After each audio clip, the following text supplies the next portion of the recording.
Russell Westbrook and the Lakers have the first possession. 24 remaining, 14 on the road, 10 at home for the Lakers. And it's the toughest schedule in the NBA. You take a look at who they're playing. Fadeaway, LeBron! It's a staple for him. And he creates some space with the fall away. LeBron now 5-0 as the captain of the All-Star game in his team. And of course, he had the game winner on a shot similar to that. And there's Marcus Morris with AD, and then Stu with the Lakers going small. Had a spell where he didn't play a whole lot, but here he is getting the offensive rebound and connecting. Nice rebound by Dwight, and then almost a game. Last time these two teams met, that game winner, even LeBron had to tweet about it. Blocked by Dwight. He's got 2 in the first 90 seconds. Morris pulls up from 15. He's got 4 points. Can't even think about the last day of March. They got to worry about today because they're in a real bad position as far as the He's averaged 19 plus over the last 8. His scoring average of 16.2 is the best of his career, and they're asking him to do quite a bit. With the superstars out of the lineup, bank it in, use the equipment for Westbrook.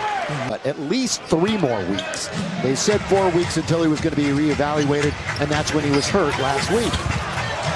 Dwight doing work on the board. Speaking of work, a good job of penetration. Zubac couldn't block it, but that just made it easy for Dwight to clean it up. Terrence Mann. Again, he's one of their top 20-point games all year, and they've come in the last 4 games.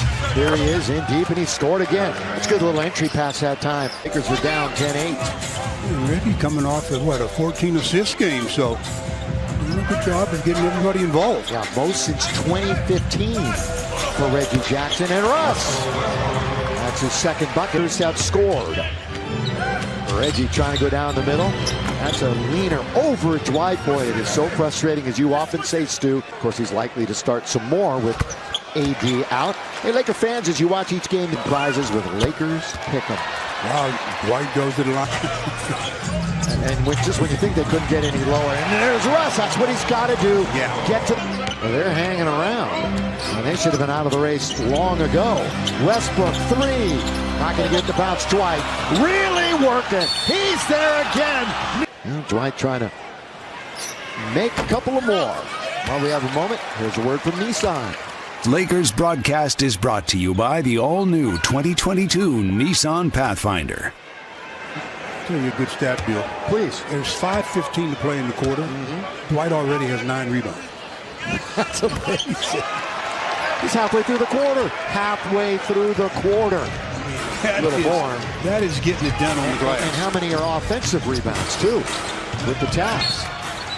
That's going to be Laker ball. And they're up by 4. Again, the last time they met was early this month, February the 3rd. Clippers scored 7 points in the final 50 seconds to win. Jackson with the game winner. Then AD shot hit just about every part of the rim, but couldn't go down. He'll be taken down by Mann. He's skipping into the front court, going 1-on-3. He will not be denied. Comes up short. Rim running is Zubac to dunk it on the follow. He knew Zoo was going to rim run on that one because he looked over on the Lakers' last possession and noticed that he was getting substituted for. He says, I better get me something before I go out. Yeah, Hartenstein's coming in a moment. Monk throws it up. And that's Malik scoring. A left-hand shot by Malik Monk. Again, Malik has played well offensively against his Clipper team. Played well offensively all year. That's a rainbow by Jackson. Now, they don't shoot a ton of threes, but when they do, they're good. They're the 4th best three-point shooting team percentage-wise in the NBA. But they don't rely on it nearly as much as most teams do. On his tippy toes, Monk, then blocked by Batum. What a recovery by Batum. Monk thought he had faked him out of position.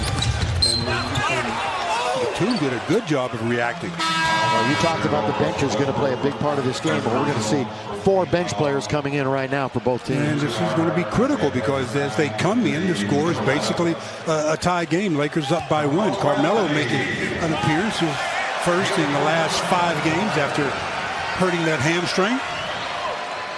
Also into the game, Taylor Horton-Tucker. Into the game, Hartenstein and Luke Kennard, who had a career high threes made in their last game against Houston and came in second to Karl Anthony Towns over the weekend in Cleveland in the three-point shooting contest. The foul on Malik Monk there as Reggie Jackson gets some great penetration off the dribble. And as he tries to block the shot, he comes off the shot, maybe catches the arm, and official right on the spot. So Reggie with the chance to put the Clippers on top. You mentioned the 14 assists against Houston. That was a game that they walloped the Rockets 142-111 on February 17th. All right, injury update time, and Mike Trudell. So, Billy, you already alluded to the big one, and that's Anthony Davis. And as you mentioned, another 3 weeks or so until that reevaluation point. And again, just because they reevaluate him does not mean he will return to action at that point. So stay tuned on that one. Now, Avery Bradley out tonight. It's some swelling in the right knee. He's still listed as day-to-day, so they haven't ruled him out for future games just yet. But it does tell you something that he's not ready in the first game after the break when he missed the last one before the break. And then Kendrick Nunn did start doing some additional activity in practice as THT gets one up, but still a bit away. So they haven't yet to set a return date or anything for Nunn, but he is starting to ramp things up in practice. Good sign that he's starting to ramp it up, but it's getting late. Well, you can see they run out on Kennard. Hartenstein, he missed that layup. Now Monk going the other way. Good bounce to Reeves. Reeves first layup is good as he hits the deck after it goes down. It was a nice job by Malik Monk, though, pushing it right down the center of the floor and then with the bounce pass. Nice. I'll tell you what, that win over Utah, I know it's been, 8-9 days, but that's a nice carryover into tonight so far. Kennard, anywhere